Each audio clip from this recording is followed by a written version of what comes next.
Hello दोस्तों, नमस्कार। आप सभी को स्वतंत्रता दिवस की हार्दिक शुभकामनाएं। आपके परिवार और आपको हमारी तरफ से स्वतंत्रता दिवस की हार्दिक शुभकामनाएं। ठीक है, आज हम आप सभी के लिए 15 अगस्त से रिलेटेड कुछ इम्पोर्टेंट एमसीक्यू क्वेश्चन लेके आए हैं, जो कि बहुत ही इम्पोर्टेंट होने वाले हैं आपके। तो वीडियो को अंत तक देखना है और आपको आंसर बताते हुए चलना है, अगर आपको आता है तो। आपका पहला क्वेश्चन क्या है? भारत हर साल किस दिन स्वतंत्रता दिवस मनाता है? तो 15 अगस्त को मनाता है। कब? 15 अगस्त। ऑप्शन ए आपका राइट आंसर हो जाएगा। ठीक है, ये तो सभी को पता होगा। अब ये आपके एक्स्ट्रा पॉइंट है, ये वो देख लेते हैं हम लोग। 15 अगस्त 1947 को हमारा देश भारत अंग्रेजी से पूरी तरह से आज़ाद हुआ था। ठीक है, कब हुआ था? 15 अगस्त 1947 को हमारा देश अंग्रेजों से पूरी तरह से आज़ाद हो गया था। इसलिए हर वर्ष 15 अगस्त को स्वतंत्रता दिवस के रूप में मनाया जाता है। 26 नवंबर 1949 को हमारा देश का संविधान बनकर तैयार हुआ था। इसलिए इस दिन को संविधान दिवस के रूप में मनाया जाता है। कब? 26 नवंबर को। ठीक है, और 26 जनवरी 1950 को हमारे देश का संविधान लागू हुआ था। इसलिए हर साल 26 जनवरी को हम गणतंत्र दिवस के रूप में मनाते हैं। ठीक है, यहाँ तक सभी लोगों को क्लियर? हमने बता दिया है आपको स्वतंत्रता दिवस क्यों मनाया जाता है, संविधान दिवस क्यों मनाया जाता है और गणतंत्र दिवस क्यों मनाया जाता है। ये सभी हमने बता दिया है, तो आपको इनके बारे में पता होना चाहिए और कब मनाए जाते हैं ये भी पता होना चाहिए। ठीक है, आगे चलते हैं। इम्पोर्टेंट क्वेश्चन है ये भी। 15 अगस्त 2024 को कौन सा स्वतंत्रता दिवस मनाया जाएगा? बताओ। अगर हम इसके आंसर की बात करें तो 78वां जो स्वतंत्रता दिवस मनाया जाएगा। ठीक है,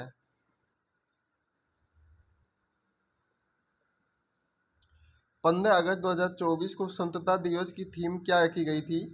पहला है विकसित भारत और डेवलप इंडिया। ठीक है, अनमोल भारत, बिगिंग इंडिया, सुपरस्टार इंडिया। बताओ क्या होगा इसका आंसर? इसका आपका आंसर हो जाएगा विकसित भारत और डेवलप इंडिया। ऑप्शन ए आपका सही निकलेगा इसका आंसर। ठीक है, अगला इम्पोर्टेंट क्वेश्चन है, भारत को किस वर्ष स्वतंत्रता मिली? बताओ, भारत को कब स्वतंत्रता मिली थी? 1947 में भारत को स्वतंत्रता मिली थी। ऑप्शन ए हो जाएगा सही आंसर। ठीक है,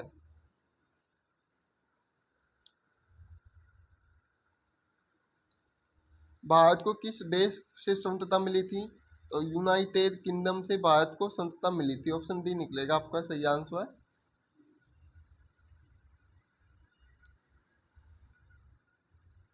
स्वतंत्रता दिवस पर राष्ट्रीय ध्वज फहराने का समारोह कहाँ होता है? तो जो लाल किला है, लाल किले पे स्वतंत्रता दिवस पे राष्ट्रीय ध्वज फहराने का कार्यक्रम होता है, समारोह होता है। ठीक है,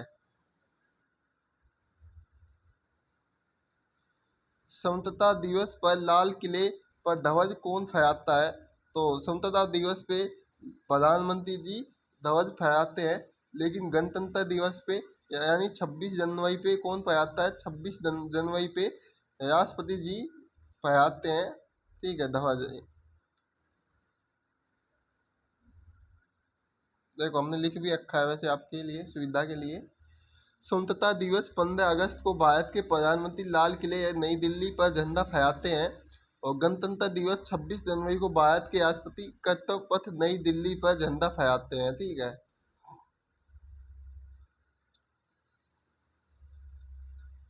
15 अगस्त 1947 को सर्वप्रथम किसने भारत के स्वतंत्र होने की घोषणा की थी? तो जो लॉर्ड माउंट बेंटन था, इसने स्वतंत्रता होने की घोषणा की थी। ठीक है, और जो ये उस समय वहाँ का वायसराय था, वायसराय माउंट बेंटन ने सत्ता हस्ताक्षर की तारीख के रूप में 15 अगस्त को चुना, जो कि द्वितीय विश्व युद्ध में जापान के आत्मसमर्पण की दूसरी वर्षगांठ थी। उन्होंने पाकिस्तान को सत्ता हस्ताक्षर समारोह की तारीख के रूप में 14 अगस्त को चुना, क्योंकि वह भारत और पाकिस्तान दोनों देशों के समारोह में भाग लेना चाहते थे। अगला इम्पोर्टेंट क्वेश्चन है, 15 अगस्त 2024 को 11वीं बार ध्वजारोहण की रिकॉर्ड बनाने वाले पहले गैर कांग्रेसी प्रधानमंत्री कौन बनेंगे?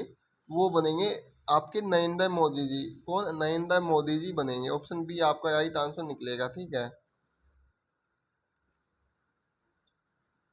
ये एक्स्ट्रा पॉइंट है आपके लिए। प्रधानमंत्री नरेंद्र मोदी स्वतंत्रता दिवस 2024 को लाल किले में से सबसे ज्यादा बार तिरंगा झंडा फहराने वाले गैर कांग्रेसी प्रधानमंत्री बनेंगे। इस साल 15 अगस्त 2024 को मिलाकर मोदी जी ने अब तक कुल 11 बार ध्वजारोहण किया है।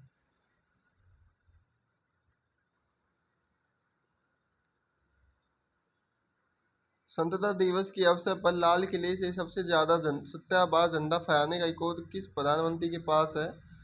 तो वो है जवाहरलाल नेहरू जी के पास। किसके पास? जवाहरलाल नेहरू जी के पास है। ठीक है, ये आपके एक्स्ट्रा पॉइंट के रूप में। जवाहरलाल नेहरू जी के पास झंडा 17 बार फहराने का रिकॉर्ड है। इंदिरा गांधी के पास 16 बार, नरेंद्र मोदी के पास 11 बार। गुलजारीलाल नंदा और चंद्रशेखर ऐसे प्रधानमंत्री थे जिन्होंने कभी स्वतंत्रता दिवस के अवसर पर कभी झंडा नहीं फहराया था। ठीक है,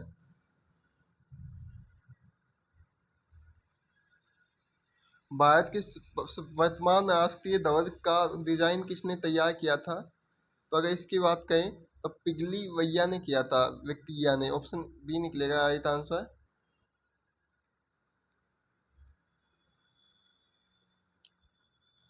भारत के राष्ट्रीय ध्वज की लंबाई एवं चौड़ाई का अनुपात कितना होता है?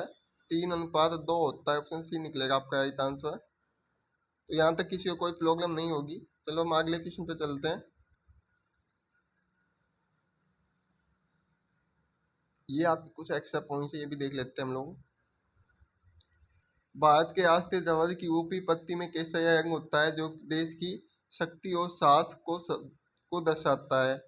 बीच की स्थिति में सफेद पत्ती धर्म चक्र, शांति और सत्य का प्रतीक है। निचली हरी पत्ती उर्वरकता, बुद्धि और भूमि की पवित्रता को दर्शाती है। झंडे के बीच में सफेद पत्ती पर नीले रंग का अशोक चक्र होता है जिसमें 24 तिलियां होती हैं। चलो अगला क्वेश्चन है आपका। भारत के तिरंगे झंडे में चरखे की जगह चक्कर कब अवस्थित आया था, वास्तव में आया था? इसका आपका क्या आंसर आ जाएगा? ये आया था 22 जुलाई 1947। ऑप्शन बी हो जाएगा सही आंसर। भारत के अलावा निम्न में से कौन सा देश 15 अगस्त को अपना स्वतंत्रता दिवस मनाता है? तो ये सभी देश अपने स्वतंत्रता दिवस मनाते हैं 15 अगस्त को। Republic of Congo, Uttar Korea, दक्षिण कोरिया, लिंक्टेनस्टीन, बहरीन। ठीक है, ये सभी मनाते हैं। अगला क्वेश्चन है आपके लिए। हर वर्ष राष्ट्रीय झंडा दिवस कब मनाया जाता है, बताओ? इसका आपका आंसर निकलेगा ऑप्शन सी 22 जुलाई को। कब? 22 जुलाई, ऑप्शन सी। स्वतंत्र भारत के पहले प्रधानमंत्री कौन थे? स्वतंत्र भारत के पहले प्रधानमंत्री की बात करें तो जवाहरलाल नेहरू जी थे। कौन थे? जवाहरलाल नेहरू जी थे। ठीक है, राष्ट्रीय गान जन गण मन के रचयिता कौन थे? तो अगर इसके रचयिता की बात करें तो आपका सही आंसर क्या निकल के आएगा? इसका सही आंसर हो जाएगा आपका रविंद्रनाथ टैगोर। ऑप्शन डी हो जाएगा सही आंसर। आगे चलते हैं। चलो भारत के राष्ट्रीय गान, चलो थोड़ा सा इंतजार करो। हाँ, अब देखो, भारत के राष्ट्रीय गान जन गण मन का अंग्रेजी अनुवाद रविंद्रनाथ टैगोर ने मॉर्निंग सॉन्ग ऑफ इंडिया के नाम से किया था। ठीक है, राष्ट्रीय गान पहली बार 26 जनवरी 1911 के कलकत्ता अधिवेशन में गाया गया था और संविधान सभा में 24 जनवरी 1950 को इसे राष्ट्रीय गान के रूप में अपनाया गया था। ठीक है, अगर इसको अपनाने की बात करें तो 24 जनवरी 1950 में। चलो ये मोस्ट इम्पोर्टेंट क्वेश्चन है। भारतीय राष्ट्रीय ध्वज के 3 रंग को क्या दर्शाते हैं? पहला है साहस और बलिदान। ठीक है, शांति और सत्य, विश्वास और शौर्य को दर्शाता है। अगला इम्पोर्टेंट क्वेश्चन है आपके लिए। स्वतंत्र भारत के प्रथम गवर्नर जनरल कौन थे, बताओ? स्वतंत्र भारत के अगर प्रथम गवर्नर जनरल की बात करें तो लॉर्ड माउंटबेटन थे। ऑप्शन सी निकलेगा आपका आंसर सही। भारत के एकमात्र भारतीय गवर्नर जनरल कौन थे? ये थे चक्रवर्ती राजगोपालाचारी। ठीक है, चक्रवर्ती राज गोपालचारी आज़ादी के बाद भारत के पहले स्वतंत्रता और अंतिम भारतीय गवर्नर जनरल थे। चक्रवर्ती राज गोपालचारी को राजाजी के नाम से भी जाना जाता था। यह कथन किसका है? एक ध्वज झंडा न सिर्फ हमारी स्वतंत्रता बल्कि सभी लोगों की स्वतंत्रता का प्रतीक है। तो ये जो वाक्य था ये था जवाहरलाल नेहरू जी का। किसका? जवाहरलाल नेहरू जी का था। ठीक है, यहाँ तक सभी लोगों को क्लियर।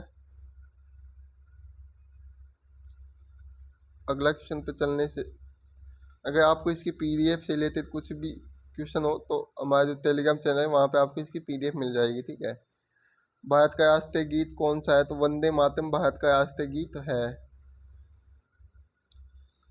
राष्ट्रगान जनगण मन की सर्वप्रथम कब और कहाँ गाया गया था? तो ये गाया गया था, आपका ऑप्शन क्या हो जाएगा इसका? आपका सही हो जाएगा 1911 कलकत्ता में। ठीक है, अगला और लास्ट सेकंड लास्ट क्वेश्चन है, सुप्रीम कोर्ट ने किस अनुच्छेद के तहत ध्वज फहराने के अधिकार को मौलिक अधिकार के रूप में घोषित किया? अनुच्छेद 19(1)(a) में। ठीक है, राष्ट्रीय ध्वज के महत्व, इस पर मुद्दे पर संविधान सभा की बहस और अन्य देशों में मौजूद नियमों को ध्यान में रखते हुए न्यायालय ने पाया कि राष्ट्रीय ध्वज फहराना अभिव्यक्ति का प्रतीक है, जो कि संविधान के अनुच्छेद 19(1)(a) के तहत अभिव्यक्ति की स्वतंत्रता के अधिकार के अंतर्गत आता है। लास्ट और अंतिम क्वेश्चन है, इसका आंसर सभी लोगों को कमेंट बॉक्स में कमेंट करना है। भारत के राष्ट्रीय गान जनगण मन की संपूर्ण रूप से गाने में कितना समय लगता है? सभी लोग कमेंट बॉक्स में कमेंट करो, जल्दी से आंसर बताओ। ठीक है, तो वीडियो अच्छी लगी तो वीडियो को लाइक करना है, चैनल को सब्सक्राइब कर लेना है। मिलते हैं नेक्स्ट वीडियो में। जय हिंद, जय भारत। सभी लोग हंसते मुस्कुराते हो।